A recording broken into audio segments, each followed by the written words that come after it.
मुझे लगता है ऐसे प्रश्न को लेकर के कोई आचार्य भगवान कुंद स्वामी के पास पहुंचा और उनसे पूछा, भगवान ऐसे कैसे हो सकता है? तो उन्होंने अपनी कारिका के माध्यम से बताया कि यह इस प्रकार से हो सकता है। धार पदिठा जिड़ पूया तिथ्य वंदन शेष धर्म जो मुंजरी सो मुंजरी जड़ दैठम नरगरी दुखम। जो व्यक्ति जीर्णोद्धार का मतलब जीर्णोद्धार करने का और परिठा मतलब पंचकरण आदि प्रतिष्ठाओं का, जड़ पूरा मतलब जिनेन्द्र भगवान की पूजा का और तीर्थ वंदनम तीर्थ यात्रा जो साधु संत करते हैं उनकी तीर्थ यात्रा से बचा हुआ धन, बशेष धर्म बचा हुआ धन क्या करता है?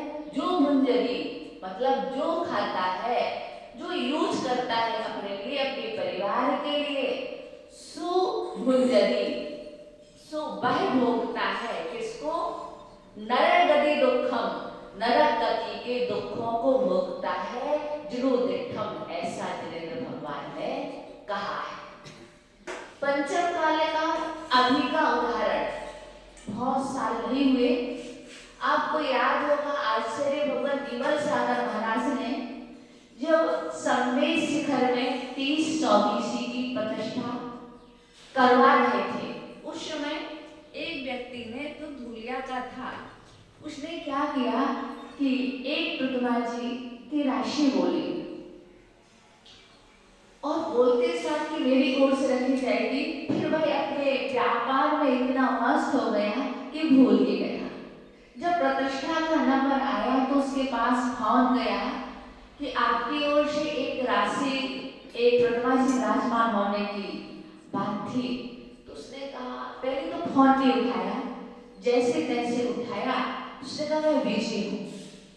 उन्हें साफी सा इनकार कर दिया, पर वहीं पर एक दूसरा व्यक्ति बैठा हुआ था। तो उसने कहा कि भैया ये मूर्ति मेरी ओर से, मेरा नाम लीजिएगा। और उसका नाम लिखा गया, उसने कुछ पैसे दे दिए और कुछ बकाया, उसने कहा मैं घर जाकर दे दूंगा।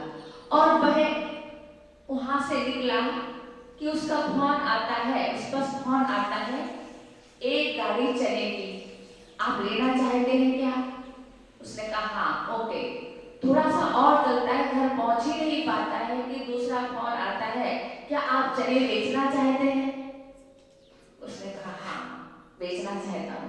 तो जो गाड़ी उसने खरीदी थी घर भी नहीं पहुंची कि रास्ते से उसने लौटा दी और चना उसका बिक गया, और जो बचा पैसा था अपार उसको लाभ हुआ, वह उस पैसे को लेकर के तुरंत ही सबके शिखर में आया और अपने पैसा दे दिए। यहाँ पर जिसने कि ये कहा था कि मैं प्रतिष्ठा में बिजी हूँ, क्या हुआ?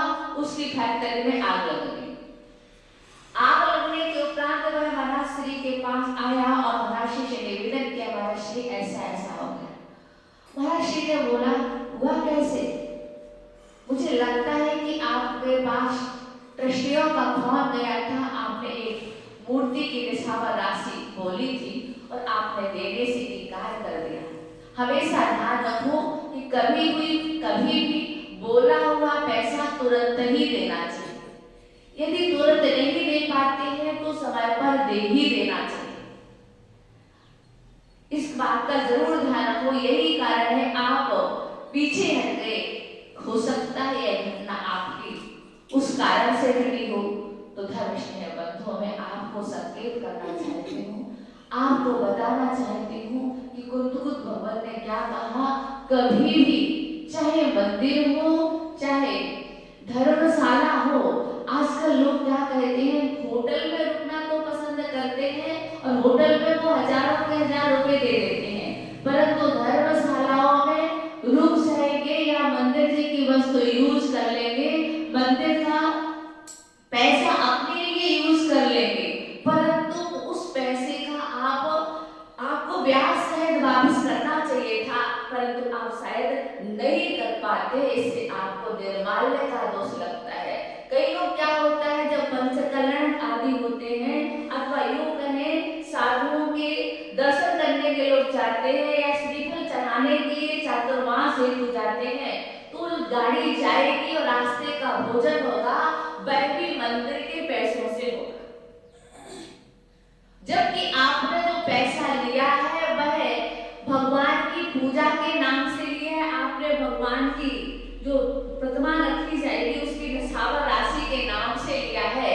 यदि आप उसका अन्य जगह यूज करते हैं तो इसमें पुण्य नहीं है, ऐसी व्यवस्थाएं नहीं होना चाहिए। आप जिस नाम से पैसा ले रहे हैं वह पैसा उसी काम में ही लगना चाहिए, अन्य काम में नहीं लगना चाहिए। क्योंकि निश्चित रूप से ऐसा करने से ये विचार कीजिएगा, आप अपने लिए अपना कितना खर्च कर लेते हैं। तो आपको कहीं जाना हो तो आप क्या कहते हैं, चलो मंदिर के पैसे से चलते हैं। फिर मंदिर के पैसे से साधुओं को श्रीफल चढ़ाना या अन्य कार्य करना कहाँ तक उचित है? मुझे लगता है इसमें भी आपको दोष लगेगा। इसलिए कभी भी किसी व्यक्ति को ऐसा नहीं करना चाहिए। जिस नाम से आप पैसा लेते हैं, चाहे ट्रस्टी हो चाहे कोई भी हो, उसी नाम से उसी स्थान पर हो उन लोगों को खर्च करना चाहिए। ऐसी पवित्र भावना के साथ आप सभी नरक गति से बचना चाहते हैं तो जीर्णोद्धार का, प्रतिष्ठा का, जिन पूजा का, तीर्थ वंदना का बचा हुआ पैसा स्वयं ना भोगे, बल्कि जहाँ जिस उद्देश्य से लिया गया है उसी उद्देश्य में लगाए। जय बोले भगवान महावीर।